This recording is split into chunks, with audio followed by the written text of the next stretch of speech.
हमारे चैनल को सब्सक्राइब करें और बेल आइकन दबाएं।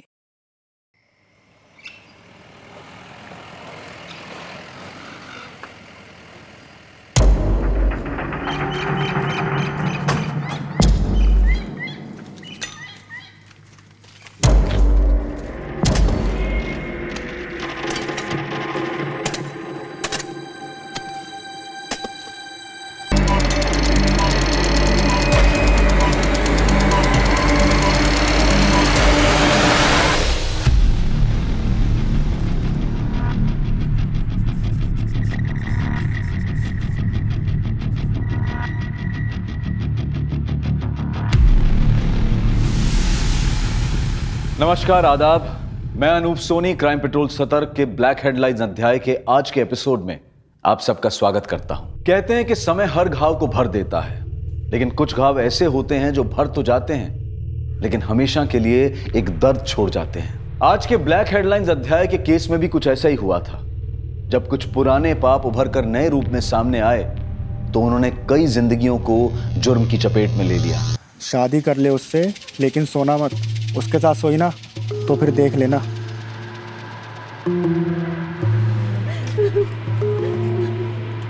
बाबा।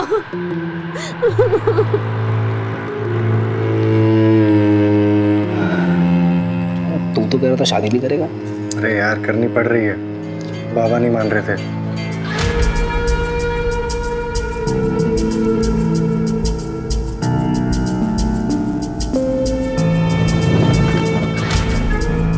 आओ सुन भाई, ये है तुम्हारा घर। आज गोकुल की माँ होती तो करती सारे रीति रिवाज। मैं तो स्वागत ही कर सकता हूँ।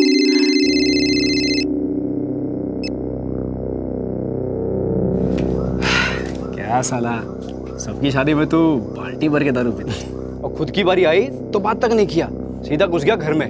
देख भाई, अपने को ना फुलटू पीने का है। चल चल, ठीक है। आउट मत होना, समझा ना भाई लोग। गोकुल गोकुल गोकुल।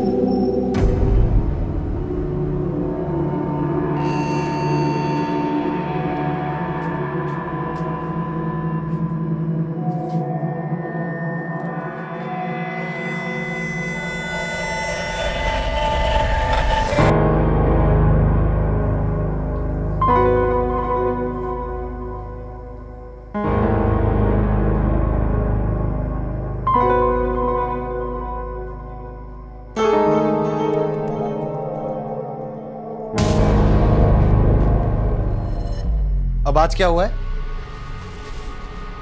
सर दर्द है। एक और बहाना। 15 दिन हो गए हमारी शादी को। अगर यही सब करना था तो शादी क्यों की? थक गया हूं तुम्हारे बहाने सुन सुन के। कभी सर में दर्द, कभी पेट में दर्द। बहाना नहीं, आओ, सच में दर्द है।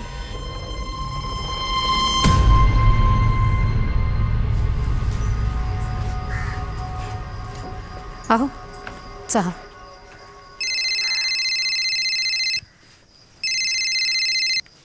हेलो, हाँ साहब, चलेंगे ना साहब? हो साहब, मैं अब भी निकलता हूँ। मुंबई का भाड़ा है, मैं बस यूं गया और यूं आया। और वैसे भी आज की रात मेरे लिए बहुत स्पेशल है।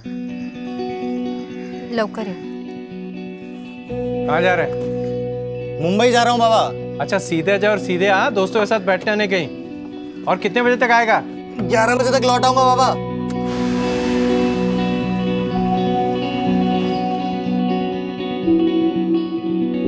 नहीं आया तुम्हारे पास भी? ठीक है, अगर वो आई या उसका फोन है तो मुझे फोन करके बता देना। उमेश कह रहा है उसके घर पे भी नहीं आया। कहाँ का भाड़ा लेकर गया था? साहब बोल के गया था कि मुंबई का भाड़ा है, रात को 11 बजे तक लौट आएगा। कल सुबह से गया सब, अब तक नहीं आया। आप गोकुल की फोटो दीजिए, उसकी गाड़ी का नंबर भी हम पता करते हैं। जी, ये किशोरी और चंद्रकांत ने गोकुल को ढूंढने में कोई कसर नहीं छोड़ी। वो रोज इस आस में पुलिस स्टेशन के चक्कर लगाते कि शायद उन्हें गोकुल की कोई खबर मिल जाए, लेकिन हर बार उनके हाथ निराशा ही लगती। गोकुल की कोई जानकारी मिली?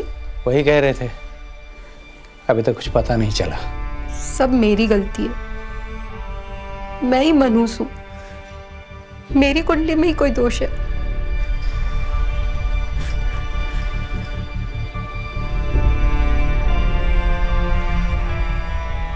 समय बीतता गया, लेकिन लाख कोशिशों के बावजूद गोकुल का कुछ पता नहीं चला। ना ही गोकुल की टैक्सी मिली और ना ही उसका कोई नामो निशान। गोकुल की पहचान समय की रेत में ढक कर रह गई और उसकी फाइल भी पुलिस स्टेशन में नए केसेस के नीचे दब गई।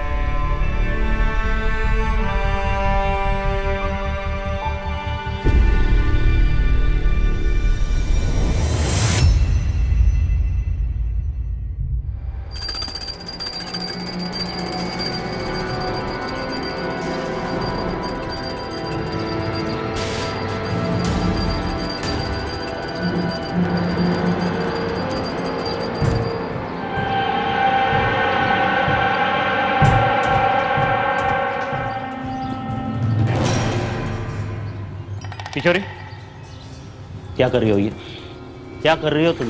कितनी बार समझाया मैंने तुम्हें कि रोहन को खुद का काम खुद करने दो। स्पेशल स्कूल में दाखिला करवाया इसका मैंने, अच्छे डॉक्टरों के पास इलाज करवा रहा हूँ कि ठीक हो जाए मेरा लड़का, लेकिन तुम होके उसे खुद से उभरने ही नहीं दे रही। देख, मेरा बेटा है, मेरा दिलीप महाजन का, वो खुद का काम खुद करेगा, खुद स्कूल में जाएगा, तैयार होगा, खुद अपने हाथ से दूध पिएगा। समझ तो ना तुला? हाँ बोल। हाँ ठीक है, चल ठीक है, ठेव। वो वाघमारे को बोल के रेती का ट्रक छुड़ाने के लिए बोलो। साइड पे काम अटका हुआ है।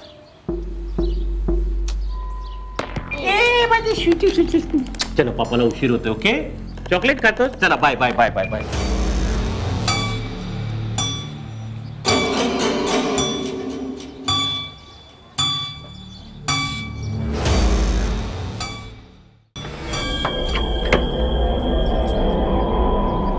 अबे सुनील, तू? चंदर, कैसा रे? अरे पर तू था किधर? इतने सालों के बाद दिखाए। मुंबई में था यार, एक फैक्ट्री में, मोबाइल की फैक्ट्री में। पर अभी अपने को मुंबई में जमता नहीं, तो अपन इधर वापस आ गए। वो जो अपना औंध के पास एक नया मॉल खुला है ना, उधर अपना मोबाइल का शॉप डालेगा, इधर ही रहेगा। ये तो बहुत अच्छी बात है। वैसे अकेला है इधर, हम लोग के साथ नहीं लाया? शादी वीदी किया किधर है, अभी सोचता है करेगा। वैसे इधर सब ठीक है ना? कोई आया गया तो नहीं? आएगा कैसे, अपन इधर था ही नहीं।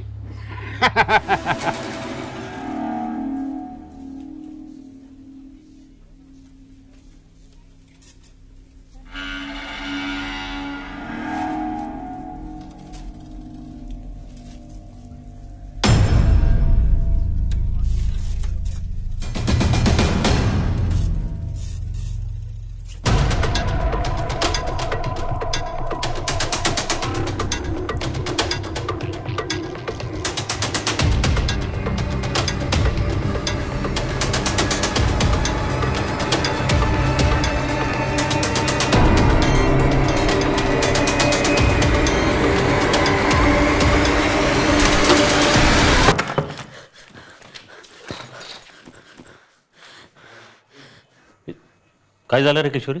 आज वो पीछा करते करते घर तक आ गया, अभी भी बाहर ही खड़ा है।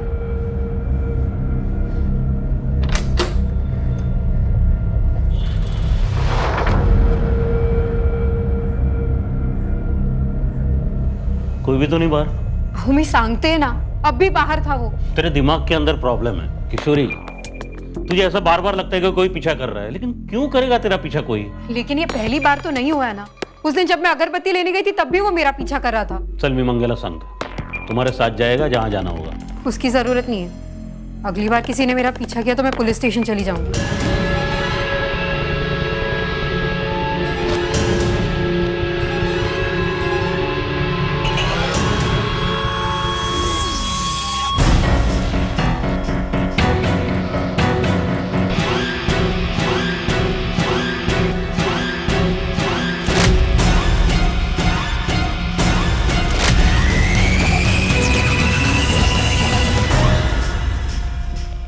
अक्सर देखा गया है कि जब भी हमारे जीवन में कोई अप्रत्याशित घटना होती है तो हमारे प्रियजन, हमारे आसपास के लोग उसे बहुत लाइटली लेते हैं। लेकिन कभी कभी इन घटनाओं में लापरवाही बरतना बहुत भारी पड़ जाता है और हम बेवजह किसी ऐसी बड़ी घटना का शिकार हो जाते हैं जो हमारी सोच से भी परे होती है।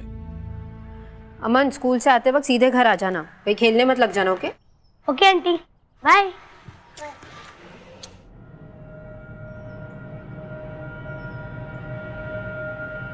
संगीता, हाँ ताई, मैं मार्केट होकर आ रही हूँ, माधुरी का ध्यान रखना, मला जरा वेळ लागेल ना। जी।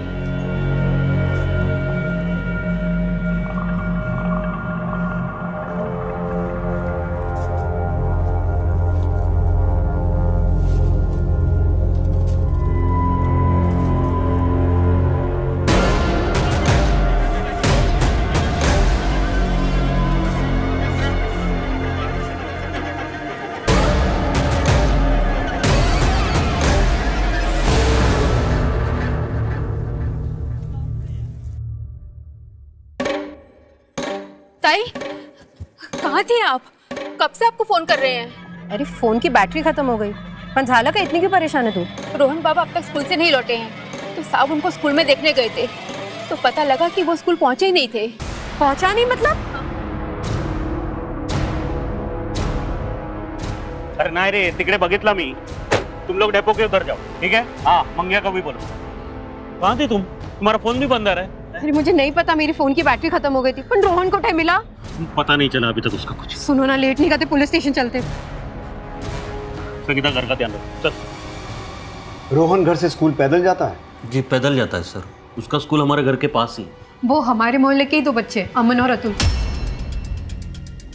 उनके साथ ही रोज स्कूल जाता है और वापस आता है। सर ये तीनों साथ में स्कूल जाता है, लेकिन रोहन का स्कूल पहले पड़ता है एक गली में, जहाँ से वो अकेले जाता है। सर मैं स्कूल गया तो पता चला कि रोहन आज स्कूल पहुंचा ही नहीं। कोई रिश्तेदार वगैरह उनके घर चला गया हो, पता किया आपने? सर ऐसे तो कोई रिश्तेदार है नहीं, लेकिन स्कूल के टाइम पे स्कूल ना जाकर रोहन अकेला कहीं क्यों जाएगा? आपको किसी पे शक है? किसी के साथ कोई झगड़ा, कोई दुश्मनी? नहीं सर, ऐसा तो कुछ नहीं है। सब पिछले कुछ दिनों से कोई मेरा पीछा कर रहा है। जी सर, 2 दिन पहले पुलिस स्टेशन आई थी और मुझे बताया भी था कि कोई इनका पीछा कर रहा है। सर एक आदमी मेरा पीछा कर रहा है। कौन है, आप जानती हैं उसे? नहीं, मैं जानती नहीं हूँ, लेकिन वो अभी भी बाहर खड़ा है। आइए मेरे साथ।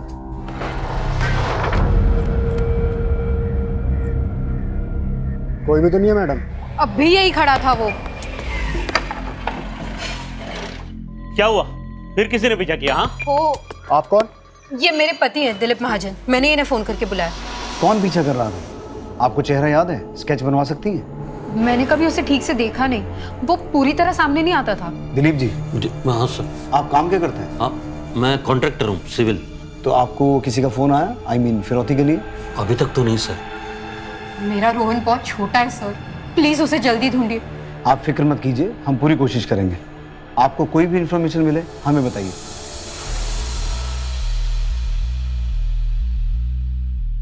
सुहास, बच्चा बोल नहीं सकता, सुन नहीं सकता, बहुत छोटा है, मोहल्ले के और 2 बच्चों के साथ स्कूल जाता है, तो रास्ता भटकने का तो कोई चांस नहीं है। खैर, तुम उन दोनों बच्चों और स्कूल से पता करो, देखो क्या पता चलता है। रमाकांत, तुम रोहन के स्कूल से लेकर घर तक पूरा रास्ता चेक करो, साथ ही उसकी फोटो हर जगह सर्कुलेट करवाओ, बस स्टेशन, रेलवे स्टेशन, हर जगह सर्च करवाओ। कोई भी इंफॉर्मेशन मिले इंपॉर्टेंट हो सकती है। ये सब तुम्हारे कारण हुआ है। रोहन को स्ट्रॉन्ग बनाओ, स्कूल अकेला भेजो, यही बोलते थे ना तुम।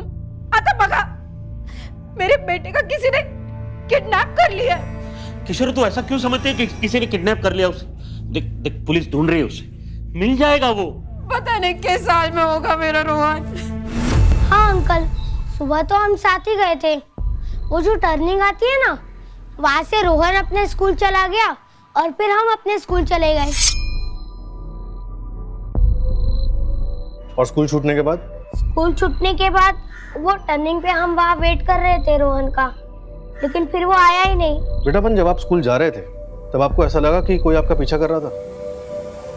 नहीं अंकल, ऐसा तो नहीं लगा।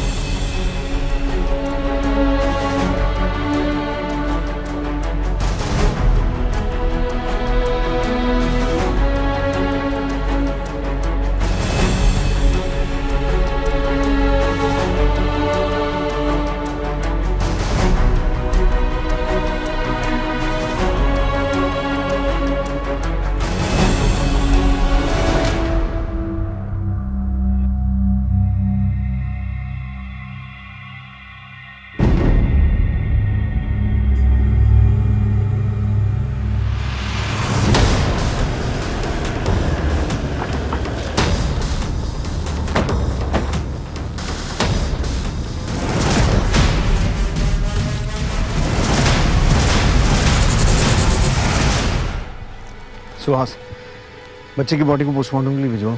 और इसके माँ बाप को हॉस्पिटल बुलाओ। रमाकांत सर, इस जंगल और आसपास के पूरे इलाके को स्कैन करो और फोरेंसिक टीम को बुलाओ तुरंत। Okay sir.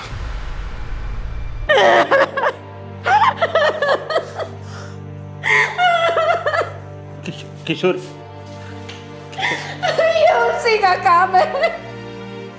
मार दिया उसने मेरे बच्चे को। मैंने पहले भी कहा था, किसी ने नहीं सुनी।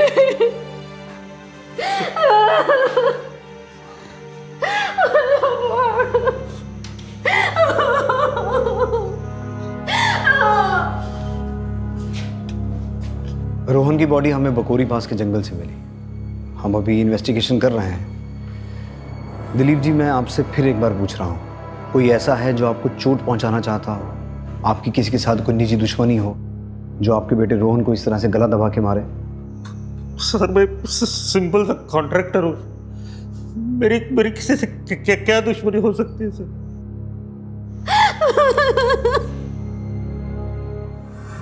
हे बघा, इथे मिसिंग कंप्लेंटची लाईन लगलेली आहे और वैसे भी सरकार 7 साल के बाद मृत्यु का अनुमान लगाकर केस को बंद कर देती है और आपके केस को तो 9 साल हुए हैं। फिर आपका बेटा तो जवान था, अगर जिंदा होता तो लौट कर नहीं आता। लौट कर नहीं आएगा मतलब मर गया क्या? अगर मर गया तो ऐसे पक्की खबर दो ना, तो फिर मैं बार बार आपके यहाँ नहीं आऊंगा।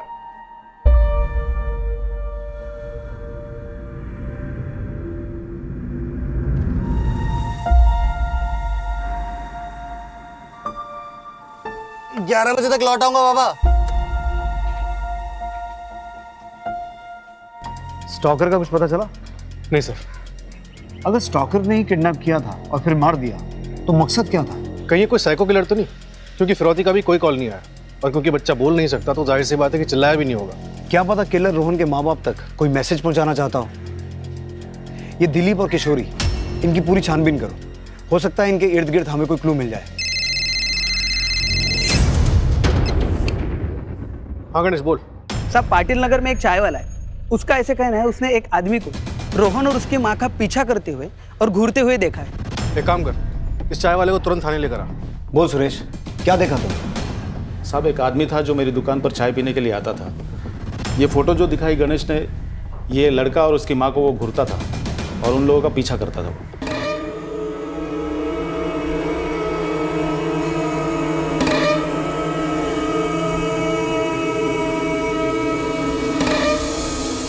कौन था वो आदमी? इससे पहले भी तेरी दुकान पे कभी आया है? नहीं साहब, वो कुछ दिनों से मेरी दुकान पे आ रहा था। शक्ल याद है? स्केच बनवा सकते हो? जितना याद है बता दूंगा साहब। सर, ये वो स्टॉकर का स्केच है जो किशोरी और उसके बेटे रोहन का पीछा करते हुए देखा गया था।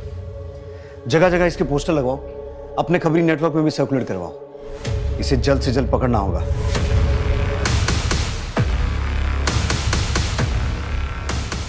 हाँ, कुछ ऐसा ही था वो आदमी जो मेरा पीछा करता था, पर इसने रोहन को क्यों?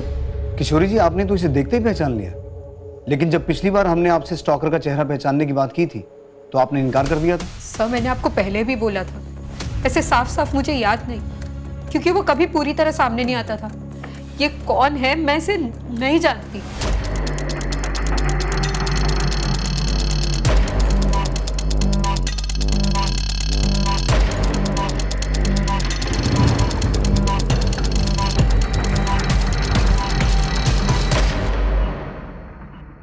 नमस्कार भाऊ। बराबर देख ले, पुलिस ढूंढ रही है इसे, उससे पहले तुम्हें उसे ढूंढना है। आप टेंशन मत लो भाऊ, हो जाएगा।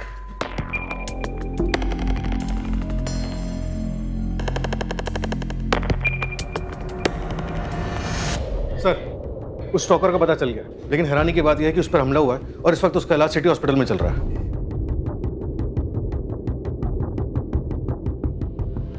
आदमी का नाम सुनील है और उस पर चाकू से वार किया गया था। हथेलियां बाहर आ चुकी थी। वो खुद अपने पेट को समेट कर यहां तक आया था। अब वो खतरे से बाहर है, आप उससे पूछताछ कर सकते हैं। Thank you.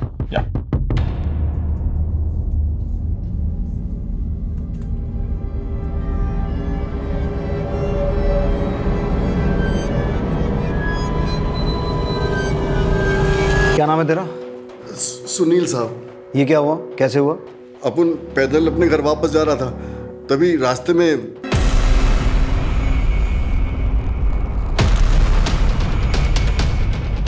कौन है? तो क्या लगता है तुझे, किसने हमला करवाया ये? अपन का तो किसी से कोई दुश्मनी भी नहीं है साहब। अभी कुछ ही दिन हुए अपन को पुणे आए साहब। ये औरत, इसका पीछा क्यों करता था तू?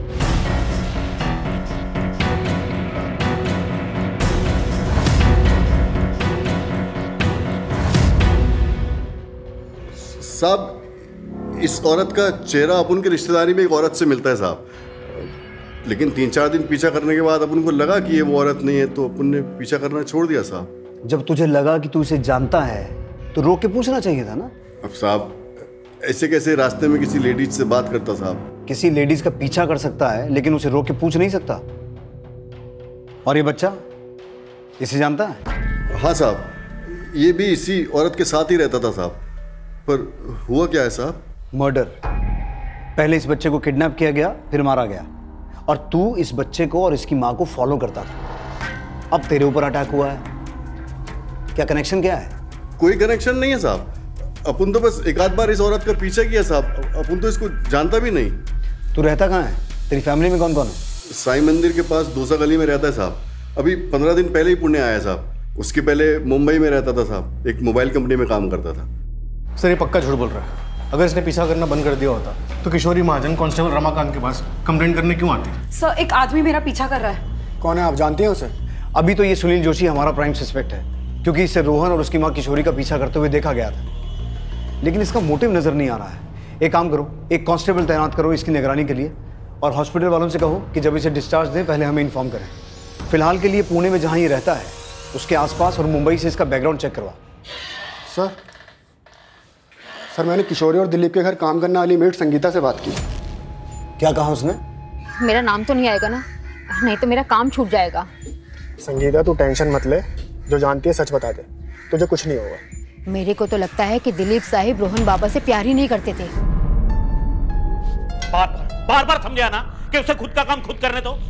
कौन सा पाप किया था कि मुझे ऐसा बेटा पैदा हुआ मेरे? मैं जहां भी जाता हूँ लोग बोलते दिलीप भाव को लड़का दिखो, बोल नहीं सकता, सुन नहीं सकता। मुझे अभी भी यही लगता है कि रोहन का कातिल दिलीप और किशोरी को कोई सबक सिखाना चाहता था। सर, कहीं ऐसा तो नहीं कि दिलीप ने ही अपने बेटे रोहन की सुपारी सुनील को दी हो और काम खत्म होने के बाद सुनील को रास्ते से हटाने की कोशिश की ताकि कोई सबूत ना बचे? अभी किसी नतीजे पर नहीं पहुंचा जा सकता। सारे एंगल्स ओपन रखो। ये पता लगाओ कि सुनील जोशी और दिलीप महाजन का आपस में कोई कनेक्शन है क्या? तब तक मैं किशोरी से बात करता हूँ। सर, कौन सा बाप अपने बच्चे से उम्मीदें नहीं बांधता? वो रोहन को अपनी तरह काबिल बनाना चाहते थे। इसका मतलब ये थोड़ी ना कि वो अपने बच्चे को मार देंगे। देखिए, मैं आपसे एक सीधा और सिंपल सवाल पूछ रहा हूँ। क्या दिलीप सुनील पर जानलेवा हमला करवा सकते हैं? क्या रोहन की हत्या इससे जुड़ी है? आप लोग कुछ भी अनाप शनाप बोल रहे हैं। मेरा बेटा मुझसे छिन गया है, मेरी जिंदगी बेकार हो गई और आप लोग हमें ही परेशान कर रहे हैं, मेरे पति पर शक कर रहे हैं। देखिए किशोरी जी, हम आपको परेशान नहीं कर रहे हैं, आपके बेटे के कातिल को ढूंढने की कोशिश कर रहे हैं। इसलिए हमारे सवालों का सीधा सीधा जवाब दीजिए। क्या आपके पति दिलीप सुनील पर जानलेवा हमला करवा सकते हैं? क्या वो रोहन की हत्या करवा सकते हैं? कितनी बार कहूं, वो ऐसा कुछ नहीं कर सकते। वो बहुत अच्छे इंसान है। हाँ, उनका गुस्सा तेज है, लेकिन मुझसे बेहतर उन्हें कोई नहीं जानता। अगर वो नहीं होते तो मैं आज जिंदा नहीं होती।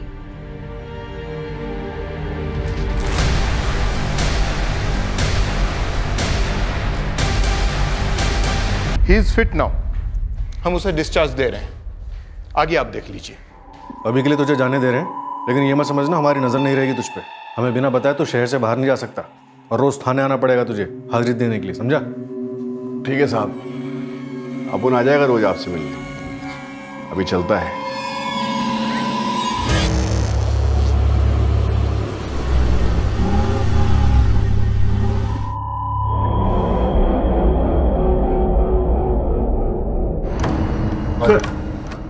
पिछले कुछ दिनों में आसपास के एरिया में जो कंकाल के अलग अलग टुकड़े मिलने के कंप्लेंट्स आ रहे थे, उसमें आज एक और बढ़ोतरी हुई है।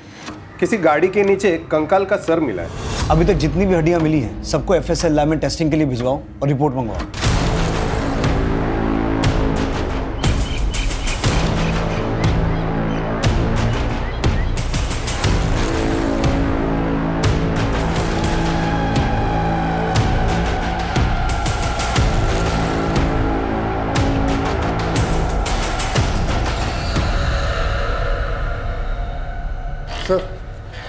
सर, दिलीप महाजन के बारे में एक बात पता लगी है। सर दिलीप ने हिस्ट्री शीटर दगड़ू सावंत को सुनील को मारने की सुपारी दी थी। नमस्कार बाबू। क्या? साहब अंदर आ जाओ। आजा गणेश।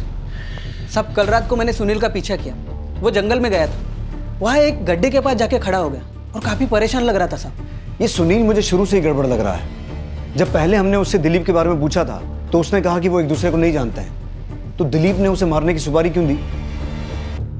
दिलीप और सुनील दोनों को उठा और साथ में उस हिस्ट्री चीटर को, क्या नाम है उसका? दगड़ू सावंत। क्या मैं जान सकता हूँ मुझे इस तरह यहाँ लाने का क्या मतलब है? सुनील जोशी से किस बात को लेकर झगड़ा हुआ था?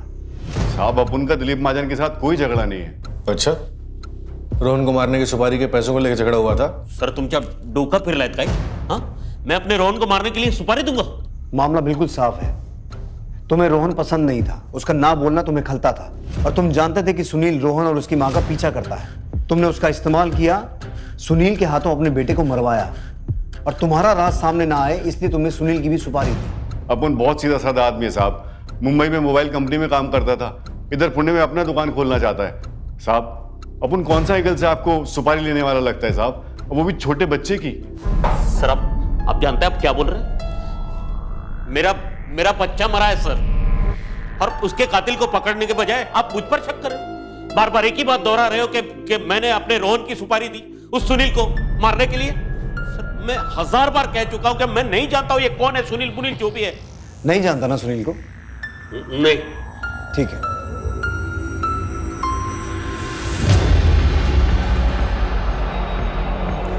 अब भी तू यही कहेगा कि तू सुनील को नहीं जानता? बोल।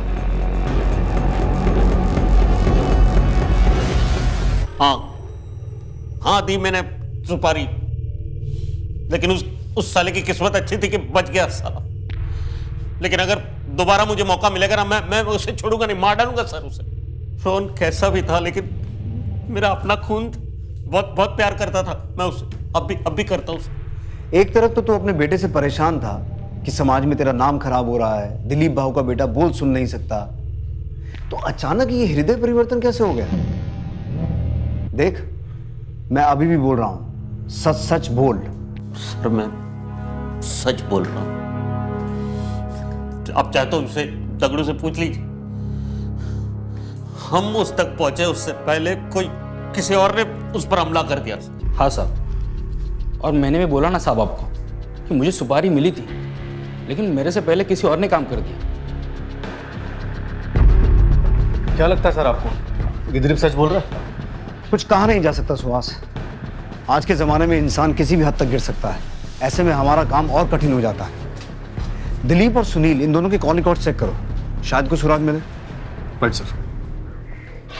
सर एफएसएल से रिपोर्ट आ गई है, इतने दिनों से जो हड्डियां यहाँ वहाँ मिल रही थी वो किसी एक ही आदमी की, जिसकी उम्र लगभग 25 से 30 के बीच है। और सर ये हड्डियां 9 साल पुरानी है। एक ही आदमी की है? कोई 9 साल बाद इन हड्डियों को गड्ढे से निकालकर यहाँ वहाँ क्यों फेंक रहा है? सर ये सुनील भी 9 साल बाद यहाँ आया है। मुंबई में था यार, एक फैक्ट्री में, मोबाइल की फैक्ट्री में। और गणेश ने सुनील को जंगल में एक गड्ढे के पास खड़े देखा था। पुणे पुलिस 9 साल पुराने कंकाल के अवशेषों के मिलने और 7 साल के रोहन महाजन के मर्डर के बीच की कड़ी को सुलझाने के बहुत करीब थी। एफएसएल यानी कि फोरेंसिक साइंस लेबोरेटरी की रिपोर्ट आने के बाद पुलिस ने 9 साल पुराने गुमशुदा लोगों के केसेस को चेक किया और 2 लोगों की पहचान हुई। सर 9 साल पुराने जितने भी अनसॉल्व्ड मिसिंग केसेस हैं उसमें से ये केस हमारे प्रोफाइल से मैच करता है। 28 साल का गोकुल कदम। गोकुल कदम?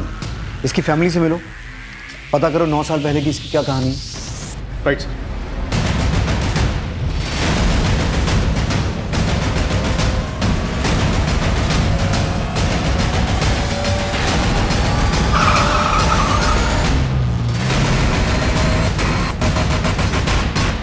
क्या?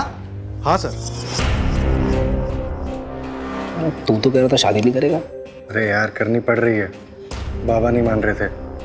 किशोरी की शादी 9 साल पहले इस गोकुल के साथ हुई थी और शादी के कुछ ही दिनों बाद यानी 21 मई 2010 को गोकुल घर से ये कह के निकला कि वो मुंबई को भाड़ा लेकर जा रहा है और आज तक घर वापस नहीं लौटा।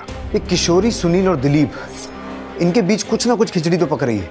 तुम गोकुल के पिता को डीएनए सैंपलिंग के लिए लेके जाओ, इन तीनों से मैं निपटता हूँ। साहब मेरे बेटे के बारे में कुछ पता चला क्या?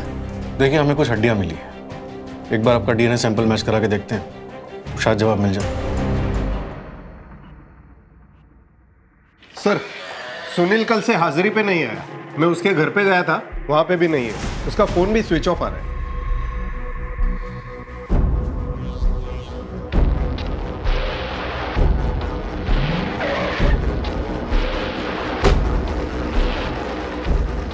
मेरे बेटे के कातिल का मिलना तो दूर, अब मेरी पत्नी भी गायब हो गई, फोन भी बंद आ रहा है उसका। क्या?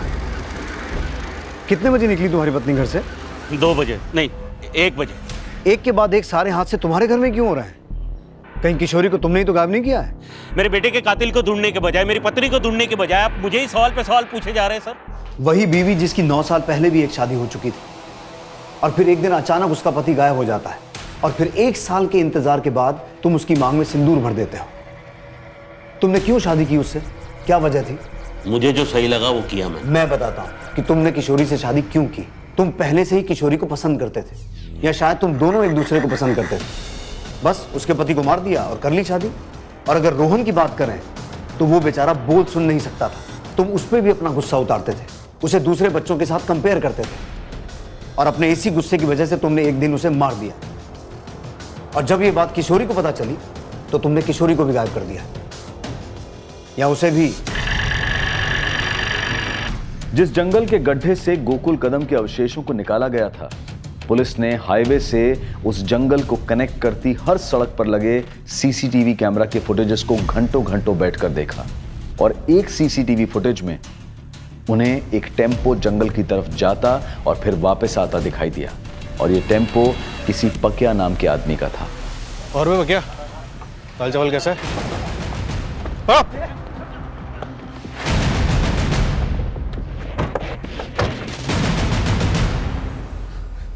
मुंह खोलने के लिए और टाइम चाहिए तो बाद में आता हूं। साहब बताता हूँ साहब। साहब, एक आदमी ने मेरा टेम्पो किराए पे लिया था। इन दोनों में से कौन था? में से कोई नहीं था साहब। तो बोल, कौन था?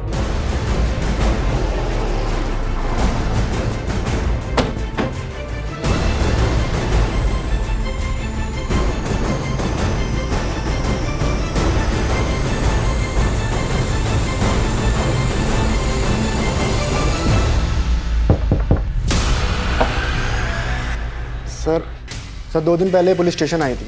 कोई भी तो नहीं है मैडम? सर दिलीप ने हिस्ट्री शीटर दगड़ू सावंत को सुनील को मारने की सुपारी दी थी। आप लोग यहाँ पे? हमें नहीं पता था हमारे बीच रहकर इतना बड़ा खेल खेलने वाला हमारा अपना ही आदमी है। सुहास, तलाशी लो घर की।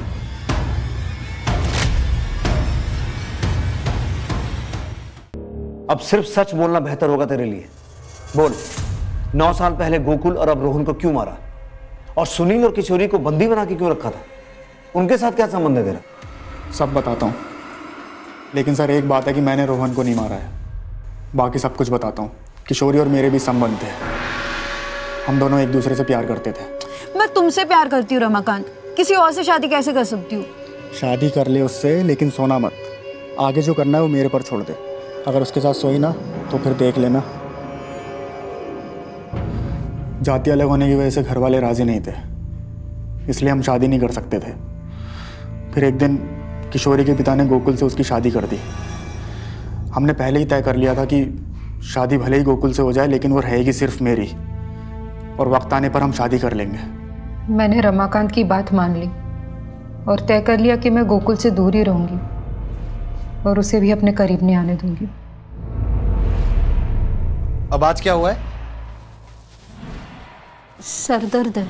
एक और बहाना। 15 दिन हो गए हमारी शादी को। अगर यही सब करना था तो शादी क्यों की? सर मैंने ही एक फर्जी नंबर से गोकुल को फ़ोन किया और उसकी टैक्सी मुंबई के लिए बुक की। तुम टैक्सी चलाते हो ना? हाँ साहब, मुंबई जाना है। चलेंगे ना साहब? रात तक वापस आ जाएंगे। मुंबई का भाड़ा है। मैं बस यूं गया और यूं आया। जब वो उस जगह पहुंचा तो मैंने सुनील के साथ मिलकर उसको मार दिया। मैंने गोकुल की गाड़ी तालाब में धकेल दी थी। सब कुछ रफा दफा हो गया था। सुनील मुंबई चला गया था, पर मैं और किशोरी एकदम से शादी नहीं कर सकते थे। कहीं ना कहीं से हमारे ऊपर शक जा सकता था। मेरा पुलिस में सिलेक्शन हो गया। मैं ट्रेनिंग के लिए चला गया। मेरी ट्रेनिंग के दौरान किशोरी के पिता ने उसकी ज़बरदस्ती दूसरी शादी करा दी थी। हमारे अंदर दोबारा से किशोरी की शादी तोड़ने की हिम्मत नहीं थी। फिर 9 साल बाद हमारी ज़िंदगी में सुनील वापस आ गया। उसने किशोरी का पीछा करना शुरू कर दिया और उसको ब्लैकमेल करने लगा। मुझे 5 लाख रुपए दे दे और अपनी गृहस्थी बचा ले और मेरी बसने दे, वरना मैं ऐसे ही तेरा पीछा करता रहूंगा और घर पहुंच जाऊंगा। किशोरी मुझसे मिलने थाने आई। किशोरी तुम? सुनील वापस आ गया और ब्लैकमेल कर रहा है। मैं नहीं चाहती कि हमारी जिंदगी बर्बाद हो जाए। कुछ करो रमाकांत।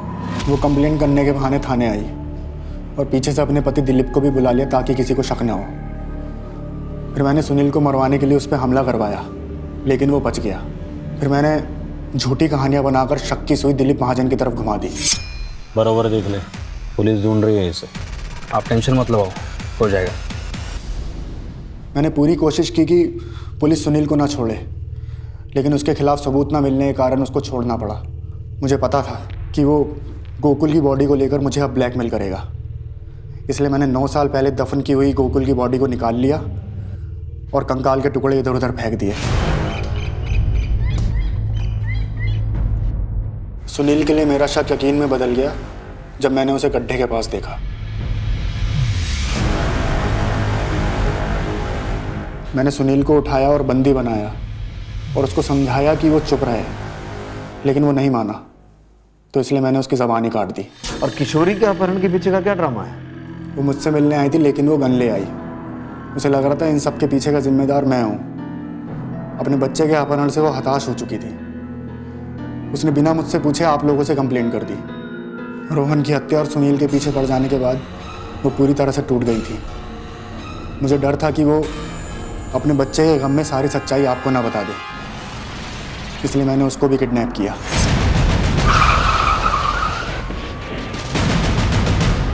तूने सारा माहौल इस तरीके से तैयार किया कि हमारा शक दिलीप पे जाए और ये मामला हमेशा के लिए बंद हो जाए, पर तू भूल गया कि हम पुलिस वाले राख से भी आग निकाल लेते हैं। अगर इतना दिमाग ईमानदारी से पुलिस की नौकरी करने में लगाया होता ना, तो नौकरी और जिंदगी दोनों बच जाते। रोहन की हत्या का सच क्या है? तो और रमाकांत अब उनको बहुत हल्के में ले रहे थे ना। मार दिया अपन तेरे बेटे को।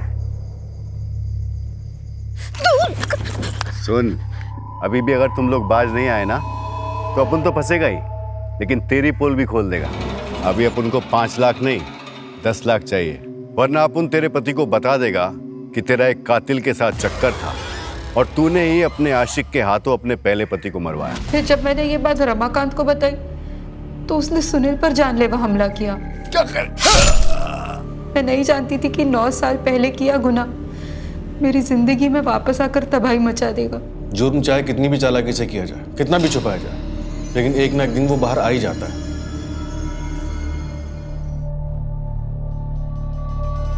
आत्महत्या करने की कोशिश ढूंढता क्या? हाँ, मेरे साथ इतनी जिंदगी गुजारने के बाद इतना सब कुछ छुपाया तो? अरे मुझे एक बार कहाँ होता, एक बार तो आज हमारा रोहन ना जिंदा होता। किशोरी, लेकिन तुम्हें तो ना मुझसे प्यार है, रोहन से, ना ही रामी से। ये सब झूठ है।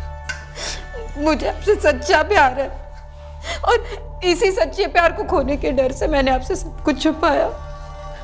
मुझे माफ कर दो।